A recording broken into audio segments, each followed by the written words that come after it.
Welcome to the Bringing the Human Back to Human Resources podcast, the podcast all about the delicate balance between people and business, and quite literally reconnecting the two.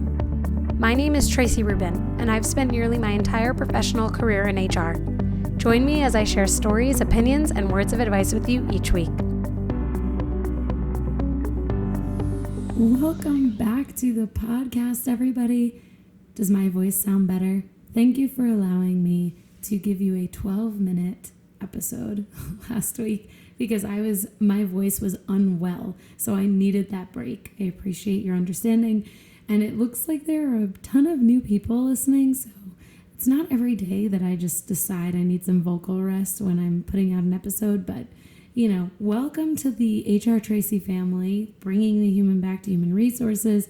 This podcast has been one of the best parts of my year, pandemic environment, life, I don't know.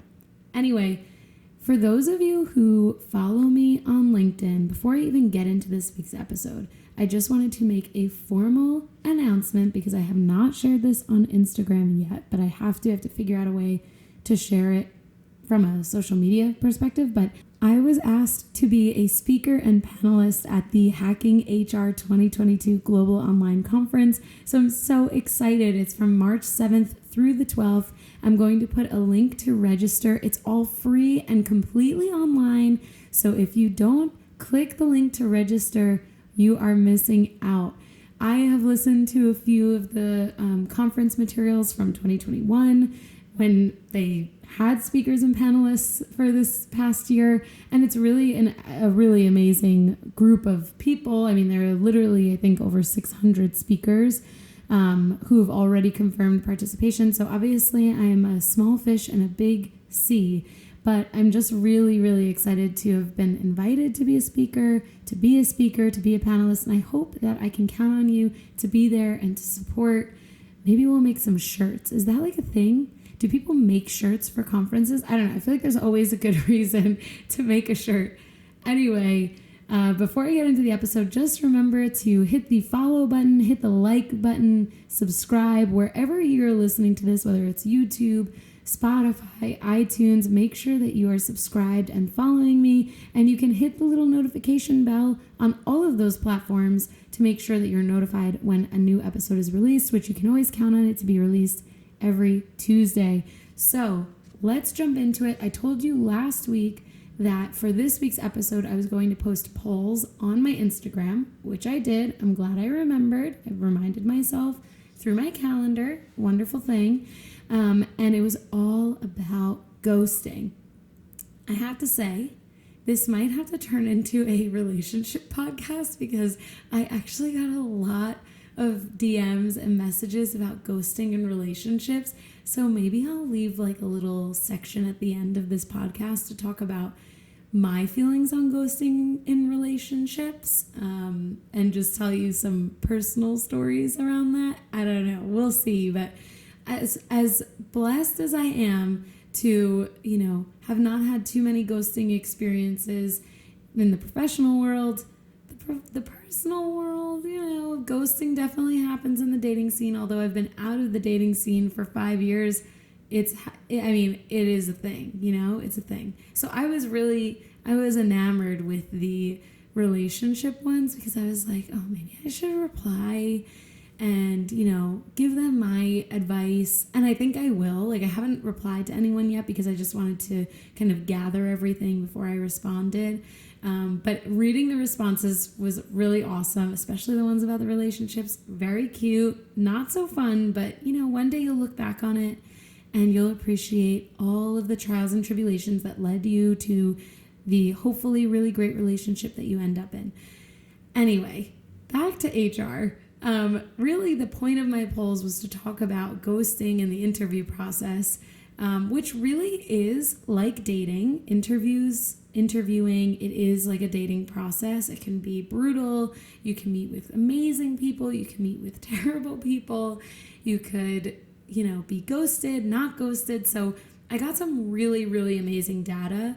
Almost 100 people participated in the polls, which is probably my most effective polling that I've done since starting this podcast. So thank you for your participation. One of the first questions that I asked was just simply, have you been ghosted? And 91% of people, a little area of, marginal error there, because some people responded by the point of relationships, but in general, 91% of people said, yes, I have been ghosted. And that the majority of people actually believe that this typically is happening after the first interview and during the application process. So I asked that follow-up question to really try and understand, like, where are we seeing the majority of these ghosting situations?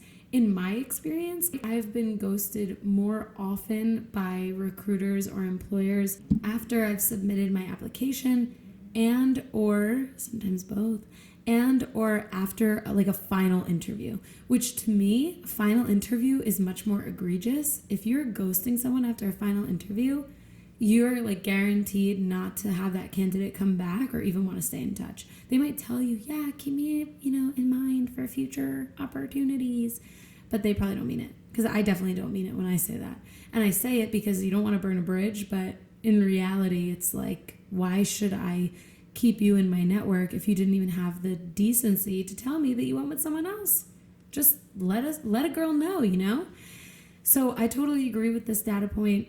After the first interview or the application process, I later asked, are you seeing the ghosting after the final interview? And a significant percentage of people did say yes. But I think one of the challenges of that data point is that you have to get to the final interview to experience that. So if the people who were responding to the polls have not had as many final interviews as they've had first interviews, then the data is a little skewed. For me, as an individual, I can say with 100% certainty the final interview ghosting is the worst, and it definitely happens just as often, I think, as the application process ghosting. So moving on, I asked for some stories, and I want to share a few of the top stories that I received that were like themes in these submissions, and we're going to break some of these down. So when asked about these ghosting stories that people had, a lot of people said, I emailed, or they told me that they were going to email me to confirm like an interview after the HR screening call, and then everything went silent and they basically like no call, no showed. Didn't show up for an interview that was scheduled, or they didn't actually email to schedule a full interview. That's definitely common. I think for HR people, if you're screening someone and after the screening or during the screening you realize that they're not like the right person for the role, don't tell them that you're going to reach out for another thing. Just say, okay, great, we'll get back to you if we need anything else, or if we decide to move forward with your application, we'll keep you posted. I don't like the lack of truthfulness. Like, I think, who cares? You let them down a little easy, a little hard at the same time. Like, you don't have to completely disregard their feelings and say, sorry, this isn't going to work out and you stink. But you can say, well, we'll get in touch if we decide to move forward. Because then at least they'll say, okay, like I might not hear back from them. And then when you don't respond, if you don't respond, it's not a whole big deal. But if you tell someone that you're going to reach out to schedule another interview, you better do that. Do what you say you're going to do. Someone actually submitted that they had been ghosted internally. That's not cool. I could see that might happen more often in like larger organizations. But in this example, the person was like, I was applying internally for another job and they ghosted me. There, I wonder, like, is there a communication issue? Did the department heads or the hiring managers, meaning like your manager and the hiring manager, not speak? Because if they didn't, then I would say that might be on your manager, because in theory, when you want to apply for a job that's open in your own organization, you're going to let your supervisor know or whoever needs to know, and they'll vouch for you. So it sounds like there's a communication issue there, definitely a disorganized situation. Another story is that the person was like, they told me they'd reach out, they never called, they never emailed, so I had to reach out, and then they were like, oh, thanks for reaching out, we decided to go with someone else. I have also been there. Not fun, because you are reaching out because you think you're following up on the status of them reaching out to you, and then they're like, ooh, sorry, not gonna happen. And we'll get into this a little bit later, but I do think that recruiters, hiring managers, HR people, there is so much automation. You can set an email to send 5 days in the future. If you interview someone, they're not the right fit, just set the rejection email to send at some point in the next few days. I mean, we shouldn't go through a process with someone who's turned around their entire schedules to meet with you and whomever else, and then not give them the time of day to let them know that you're not going forward with them. Because who knows, maybe you're their top choice and they've turned down another offer because they're waiting for yours. I mean, I think there needs to be some consideration there. And then just for a little bit of, humor, I guess, maybe it's not humor, but levity. Someone reached out, about the relationship side of ghosting, and they were like, yeah, I was ghosted over a text, after texting after a date, something like that. What I can say to you, and I'll come back to this at the end of the episode if I can remember after I record, because I told you all way early on into this podcasting that I kind of black out. I say things and then I just edit and then I don't go back. So if I can remember, that'll be great. But if you're getting ghosted by someone that you went on a date with or that you haven't gone on a date with, they snoozed, now they lose. So, don't let the door hit you where the good Lord split you. That's what I say to people who ghost in a dating scenario. You don't need to put up with that. If they're going to ghost you, just keep it moving. And actually, maybe that's the advice for organizations and companies too that you're interviewing with. If they're ghosting you, and we'll come to this point on when do you reach out if they're not coming back to you, how many times do you reach out to them, that was a data point. If they, if you have for yourself set in your mind, I'm going to reach out up until this number of days after the interview, treat it the same way. If they don't do that, just keep moving and don't look back. 83% of those of you who completed the polls said that you do view a company differently after being ghosted. Of course. Why wouldn't you? I view all of the companies that have ghosted me over the years, I view them totally differently. And actually, in most cases, I've stopped being a patron of their goods. Depending, I've always been in retail. So in most cases, I've applied for retail adjacent roles. And it's definitely made me think differently as a consumer, because actually being ghosted, that is a lack of customer service. And really, even though as an applicant, you're not necessarily a customer, you are providing a certain kind and certain level of service to those people who are now getting a window into your organization. So if you ghost them, if you don't reach out, if you don't treat them with kindness and respect, they are going to look at you differently and your organization differently, as they should. When I asked a follow-up question to this data point, I said, well, how does it make you feel? What do you think about these companies after you've been ghosted? And here are some submissions: that there's a lack of care for employees, that the organization is disorganized. Some people are saying, listen, an auto response is way better than no response. So they didn't have time to set that up.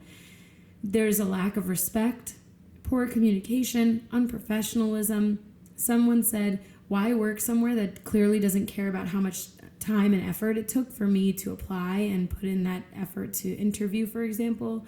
They don't care about you from day one, so why should you continue to care about their company and what they do and what they sell or what they provide?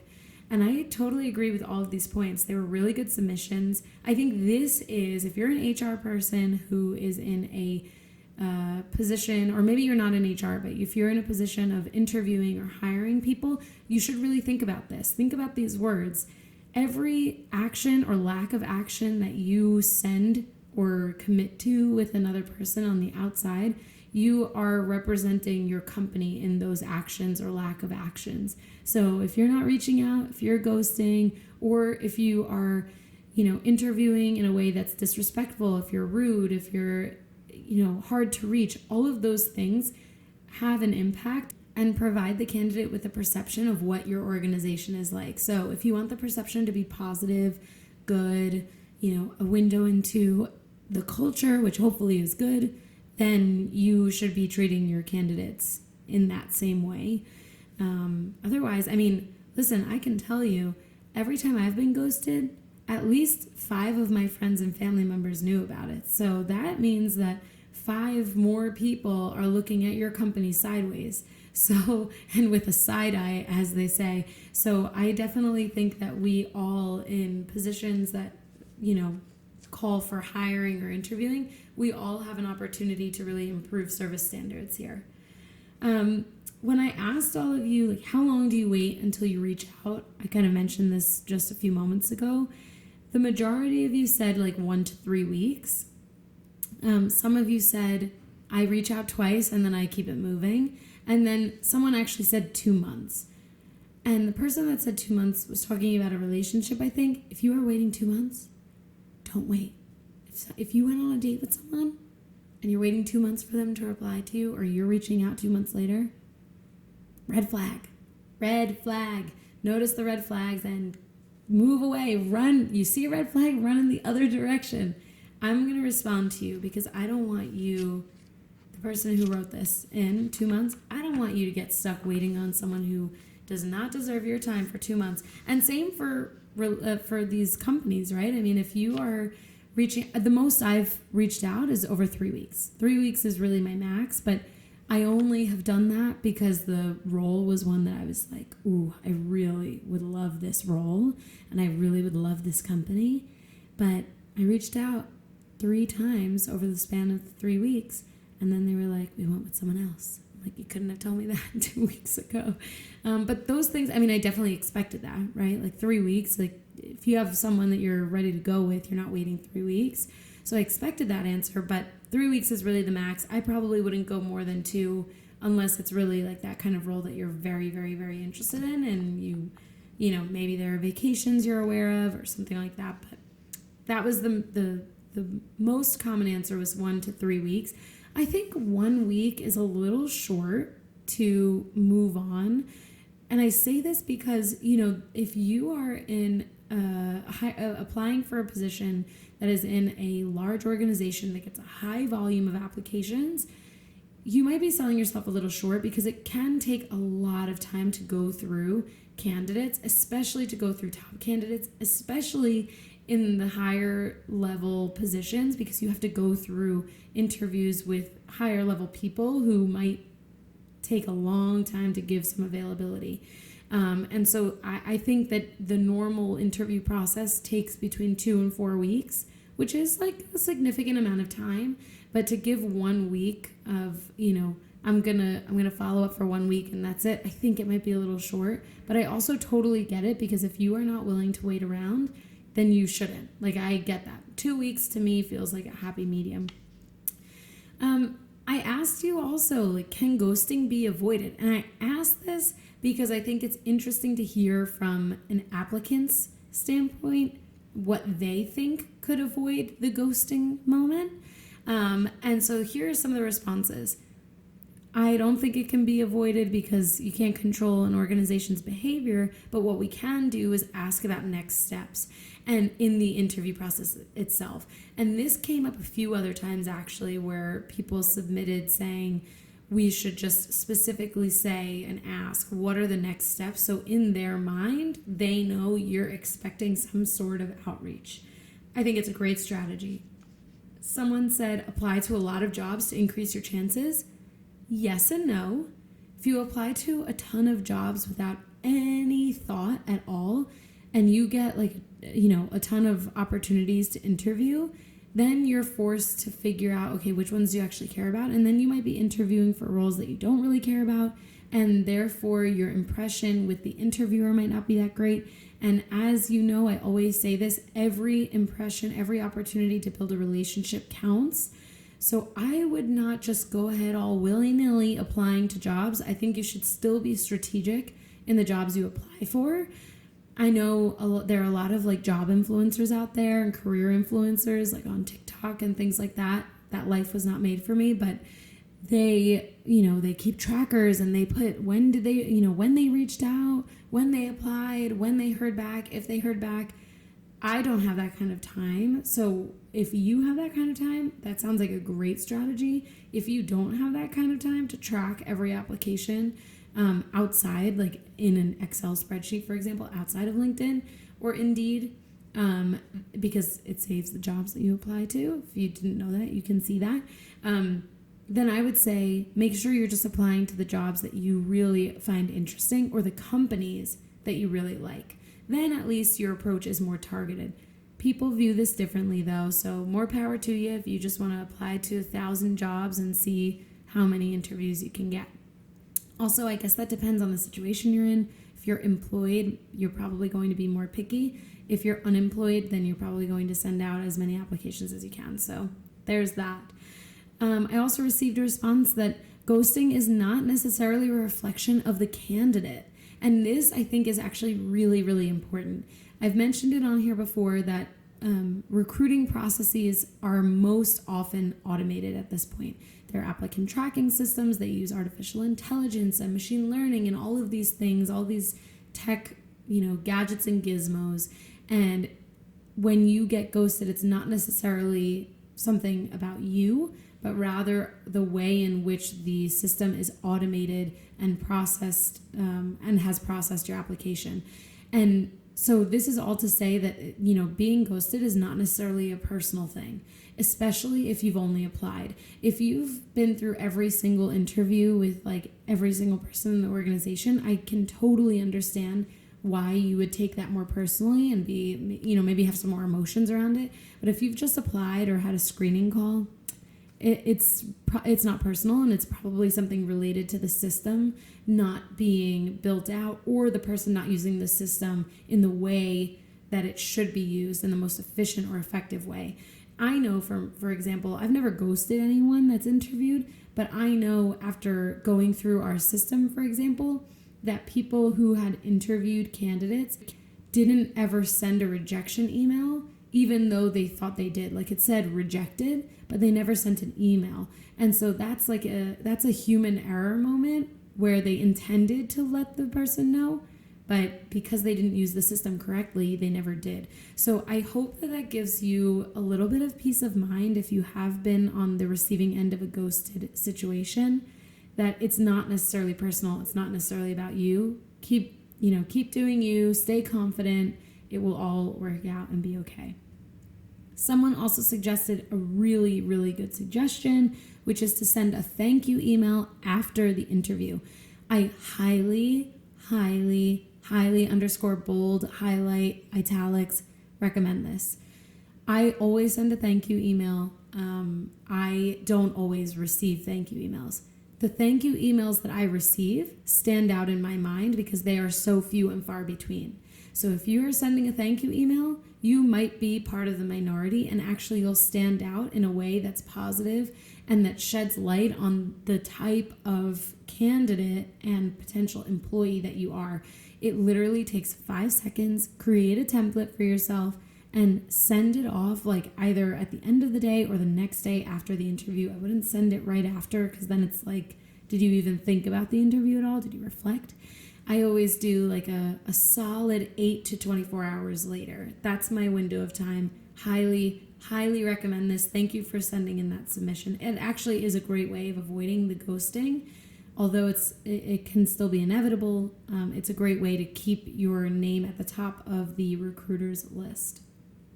And finally, I asked you, well, which companies are more likely to ghost you, and have you, as a hiring manager, ever ghosted someone?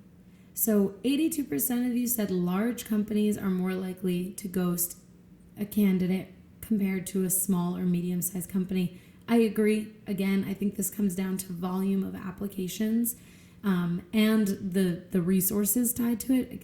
It's probably all automated. So if your resume does not attract the AI tool, then your resume is not going to be moved on to the next step. I mean, it literally is that automated to the point where not every human being is looking at your resume. It's really like a computer looking for keywords in some instances. And then with the ghosting an applicant, there were 2 significant themes. The first was, no, I use automation in my hiring, so I don't ghost applicants.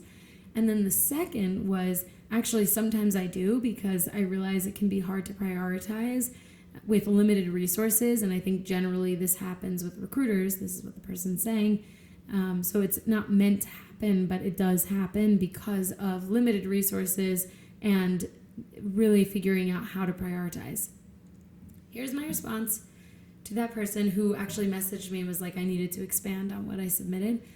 Yes, totally, you have to prioritize, but actually, how can you prioritize and still maintain, high service standards and ensure that the people who are taking time out of their days are being notified if they are or are not being considered for a role? And I think this comes down to email automation. We have amazing tech tools like built into our email accounts and systems. It doesn't matter whether you have Outlook or Gmail. There is a way for any email provider to have a setting where you send it later. There are even like integrations that you can add to your email where you can draft something and then send it later on. So I don't know that I totally see this being like a valid point, because I think if someone is taking time out of their day to interview for a role that you have, then you should also take time out of your day to say, hey, so sorry, we're going to be moving on. So even if you don't have an applicant tracking system that uses these automation tools, you can use the tools within your email, within your systems to do that. It's actually not high tech at all. It's been around for a very long time. So that would be my recommendation if you are a recruiter, hiring manager, HR person, et cetera, et cetera. Don't let volume of candidates and don't let, the pressure for time get in the way of how you treat each person, because that person is either going to have a great experience and come back even if it doesn't work out, or they're going to have a not so great experience or a bad experience and they're never going to answer an email from you again. So, I totally get it. Things do happen. I don't disagree with this person in that regard, but I think we have to try a little bit harder to prioritize everyone in the situation. So, that whole ghosting thing, I thought it was really important to talk about, because while we're having this conversation around like people resigning and going to new jobs and needing to have more applicants and just people in general not applying for as many jobs in certain industries, every interaction counts.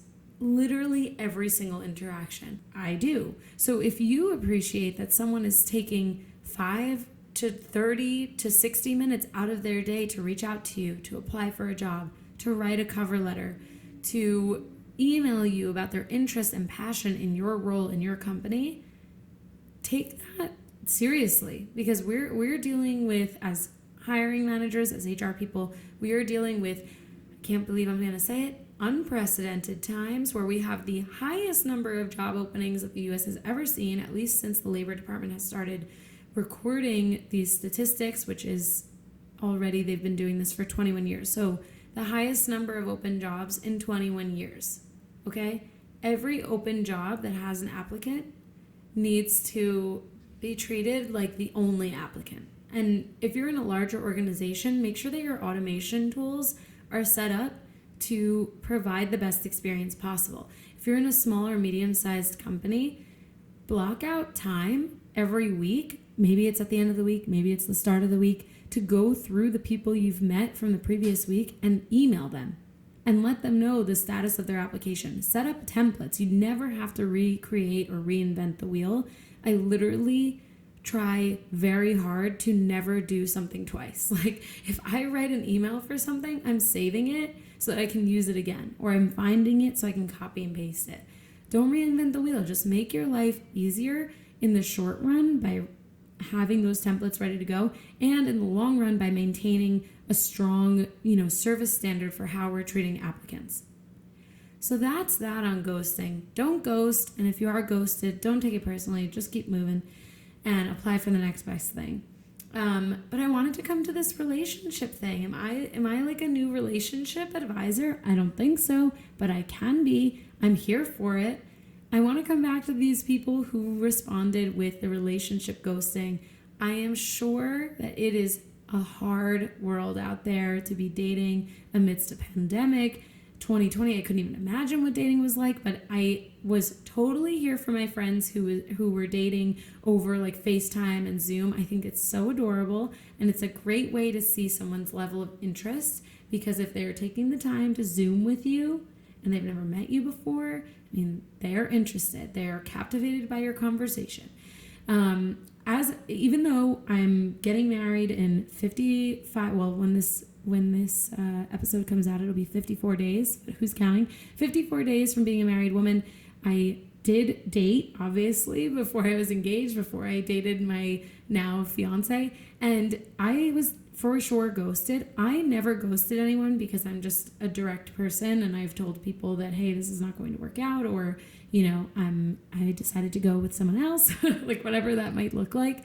So if you are the ghoster in this situation, don't do it. Just tell someone, hey, it was great getting to know you. I'm not interested at this point, and just keep it moving.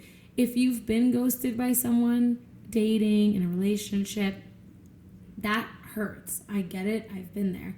It hurts, but you just have to pick yourself up by your bootstraps and just keep it moving, because at the end of the day, you want someone, and this is really like whether it's dating or whether it's applying for jobs, you want someone to come after you. You want them to seek you out, to be excited about you joining the team, right? Don't sell yourself short. Don't do it. I love when people go out there and they're like, this is what I'm made of, and this is why I'm great. And if you want to be with me as a teammate or in a partnership, I'm here for it. Otherwise, goodbye. So that is my message to you. Dating and applying for jobs, very similar at least in the beginning stages of the process. Be confident in who you are and what you bring to the table. Don't sell yourself short. And, you know, if the right opportunity is out there, it will come to you. Don't be hasty. It's okay to be picky in every aspect of life. Just keep it moving. With that, thank you for being here for this episode. Thank you for giving me time last week to rest my voice. I am back and better than ever. And I'm going to continue to do polls like this because I think it's a great way to interact with all of you. And I appreciate all of the time that you dedicated to, interacting with me on Instagram, entering in your submissions, DMing me, etc. So thank you so much. Be sure to follow me on Instagram at HRTraci, that's HRTRACI.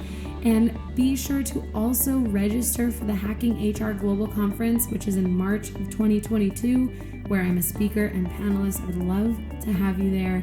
And with that, I will let you go. See you next week.